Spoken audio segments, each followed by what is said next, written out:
3 months after its US release, Poor Things finally made its way to Slovakia, and I'm putting this script together immediately after my return from the movie theater as a sort of first impression kind of thing.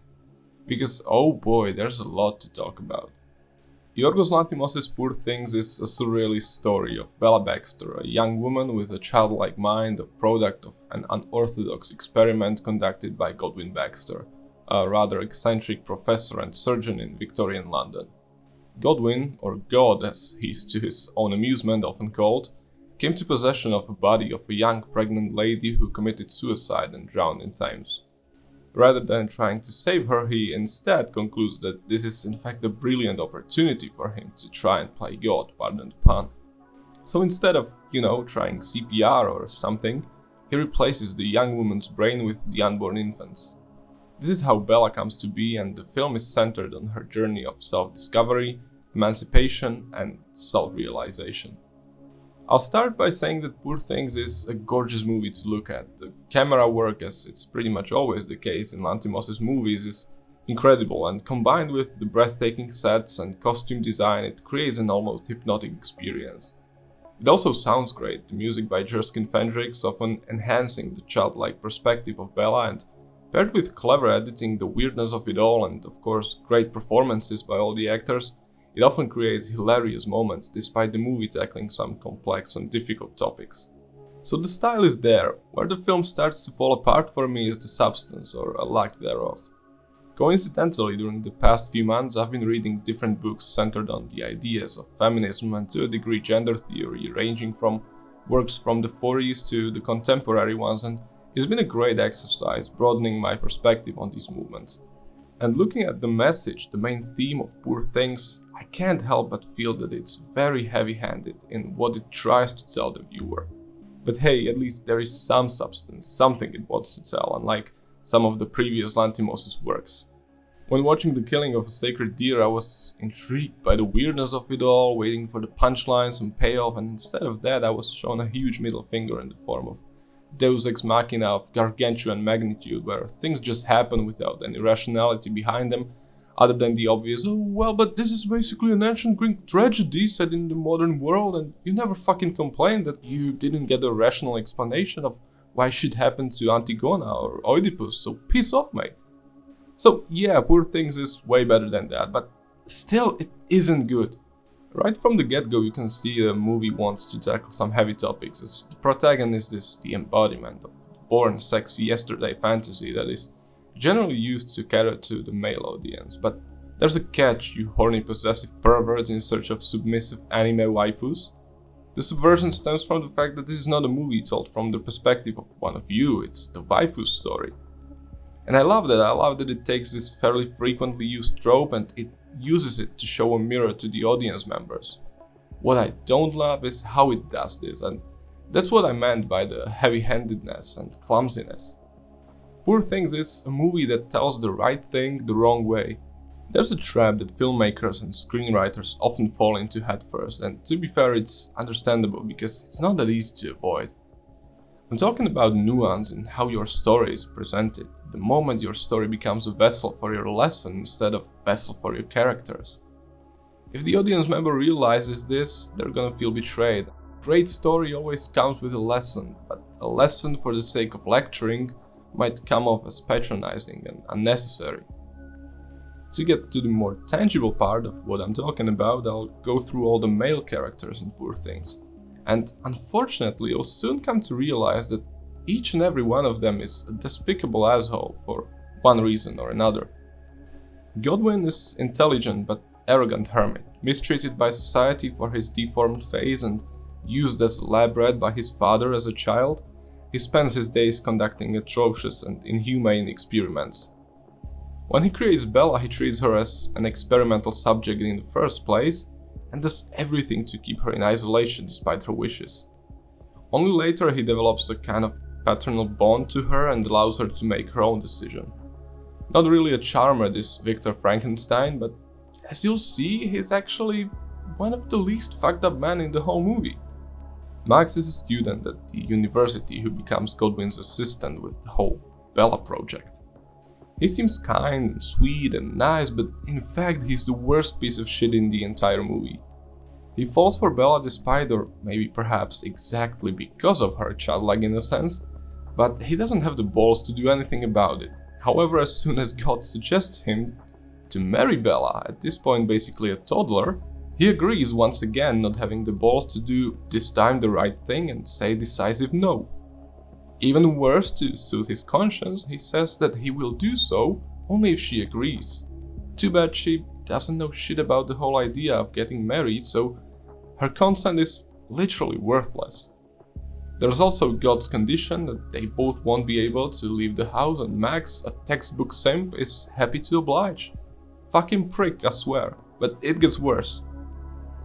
Enter Duncan Wedderburn, a sleazy womanizer who is oh so happy to take advantage of a small kid in the body of an attractive woman. Duncan might be a piece of work, but at least he gets things done and plans to take Bella away with him to see the world as she desires. This news obviously upset Max, who goes on to bitch and moan about it, but as usual lacks the balls to do anything. So the two of them travel the world while Duncan happily takes advantage of Bella at any given moment, ready to fuck away all the trouble in the world. But as time passes and she sees more of it, she starts to see Duncan for what he is, a dull sleazebag with nothing to offer. The next guy Bella meets is Harry, a depressed cynic with contempt for everything nice, but hey, that's totally fine, everyone's entitled to their own worldview. Harry seems to be particularly irritated by Bella's optimism towards the world. So he takes it upon himself to shatter this part of her by showing her the darker side of society, the poverty, suffering and death. And as he later admits himself, he's totally doing that for his own self-gratification, not to help Bella develop as a human, but to see her devastated and bitter. Still, this guy is by far the least resentable man in this whole motion picture. Says a lot. As Bella, in light of her new knowledge, becomes less and less childish and naive but remains wild and untamed, her relationship with Duncan starts to crumble. He becomes more and more envious and jealous of her, becoming a caricature of the man he used to laugh at, the husbands of his many lovers. They split and Bella starts to work in a brothel where she enters a sort of on and off lesbian relationship with one of the girls, Toinette, a passionate socialist who's fond of Bella's idealist nature and her defiance of social norms, and together they attend socialist meetings. Now, I want to stop here for a second. Like many, I've also had my late teens commie period, and to be fair, I still have a lot of appreciation for the communist ideology and economic theory, definitely more than most. However, I'm also well aware of its numerous major shortcomings, and when it comes to socialism specifically, there's no better antidote than living in a post-socialist republic and seeing the havoc Marxism-Leninism wrought on the country and especially people's minds every day, but that's a whole another discussion. The seemingly random socialism plug in the film has its purpose, and it's not just to give a setup to a joke about means of production, though I gotta admit it was a good one.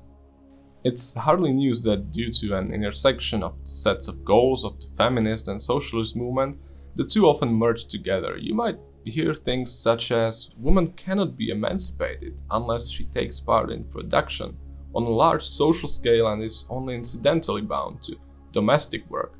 And this has become possible only within a large modern industry that not only accepts women's work on a grand scale but formally requires it. Thus, women's fate is intimately bound to the fate of socialism, as seen also in Bebel's vast work on women. Women and the proletariat, he writes, are both oppressed, and both must be set free by the same economic development resulting from the upheaval caused by the invention of machines. After all, in the utopian classless society, there is only a worker, not a man and a woman. So, as the proletariat emerges victorious, having slain the evil bourgeoisie, so does the woman free herself of being the other, being mere companion for man in his loneliness, created from him and for him, as it was written in Genesis. And the world, for the first time ever, knows real unity through the perfectly equal socialist society. And then they lived happily ever after, sky high on socialist propaganda. Because guess what? Nor Marx, nor Engels, nor any socialist truly gave a shit about the situation of a woman and her empowerment. It's always been only a convenient way of getting more yes people for their cause, because that's the only way of getting a revolution underway. So to me, showing socialism in positive light is one of the influences that led Bella to become truly independent and emancipated is quite the unfortunate choice, because if anything, it sends the wrong message that socialism cares about women. Bullshit. In prettier, more academic terms, since women hope for their liberty through the emancipation of workers in general, their attachment to their own cause is secondary. Anyway, as much as I like to indulge myself in these disputes about socialism, I normally tend to do that only after I have my fourth beer, so back to Bella and her journey of self-discovery. In the midst of her brothel period, she receives a letter from Max informing her that God is dying of cancer. She immediately heads to London. As she arrives there, the idea of marriage with Max resurfaces again, and our dear Max, when asked if he doesn't mind her previous career despite his obvious unhappiness with it, once again lacks the balls to say anything and just keeps cowardly going with the flow, nodding like the good boy he is. The last twist comes in the form of an interruption of the wedding ceremony. Duncan, bitter and jealous, found the husband of the woman Bella once was. They crashed the ceremony, and Bella, curious to see the life her previous self led, leaves Max and God right at the altar. I'm not even gonna talk about Max's reaction, as at this point everyone is well aware he's the biggest goddamn loser on the planet, so naturally he lets it all happen. Victoria, the woman that Bella's body previously belonged to, was married to a charming general, the biggest bully and shithead you can imagine, a strict proponent of the theory that woman exists to be conquered and become a man's possession, pretty much a master and slave relationship. Submissive, obedient and caring, that's what a woman's supposed to be according to him. If you haven't noticed already, this movie really likes to reduce its male characters into one-dimensional, exaggerated, cartoonish caricatures of real people, and this description fits our genre like a glove. You could argue that it's in tune with the heightened reality of Poor Things, but I think regardless of that, it really hurts the movie. It's no longer a smart version of a trope that shows the audience a mirror and gives opportunity for self-reflection. It's about shoving your message down their throats without any hint of nuance. Anyway, the general figures that obviously the best way to make Bella fit his concept of an ideal woman is to cut her clitoris? True romantic. But Bella, for unknown reason, she is not really fond of this, so they find his shot, she gets him to God's and performs surgery to save him from bleeding out.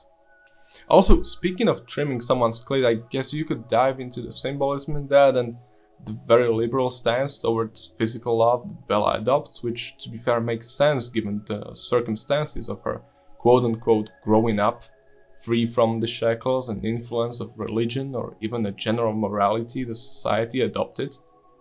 Someone more versed in psychoanalysis than I am might bring up the possible castration complex, as Bella is for the first time discovering the dimorphism between sexes. And speaking of castration, you could even take it further and delve into the implications of God being a eunuch, or fucking Max metaphorically castrating himself by being such pathetic weakling, but I won't be the one to do so because A, these were supposed to be brief first impressions, and more importantly B, my dick shrivels each time I say castration.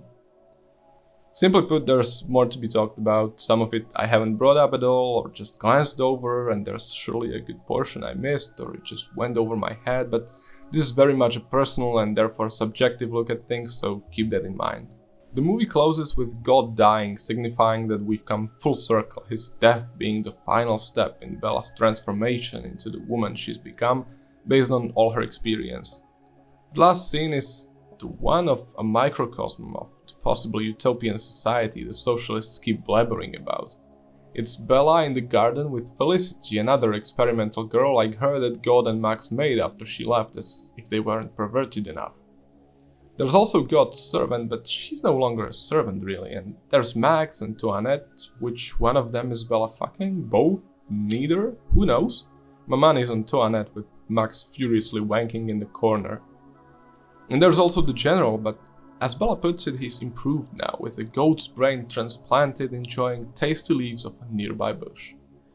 I couldn't have wished for a better showcase of why this film's main theme falls flat. Like I said, Poor Things is a movie that tells the right thing the wrong way. It shows a woman's journey from a kid to a smart, independent, and hopeful human that keeps asking questions, seeking complex answers and new experiences. A woman that loves life with both its beautiful and ugly aspects, always trying to improve herself and her surroundings. But her way there is paved with men so one-dimensionally evil or incompetent or both, that this supposed freeing herself of oppressors falls extraordinarily flat. More importantly, it doesn't acknowledge the paramount pillar that feminism should always build on. You cannot build an equal society by simply claiming to rise above the oppressor and miraculously ridding yourself of the constraints imposed upon you. The change on the surface has to come from within. No romanticized socialist revolution will help, because you don't fuck up the patriarchy in a day. The shift has to be progressive, and it's about showing the opposing side why they're wrong and why you're right, until they continually start internalizing and acknowledging this new worldview. Poor Things stumbles here because all of its male characters are cartoonish to the point where there's no real character development to be done. Max at the end is the same pathetic loser he was when the film started. So is Duncan.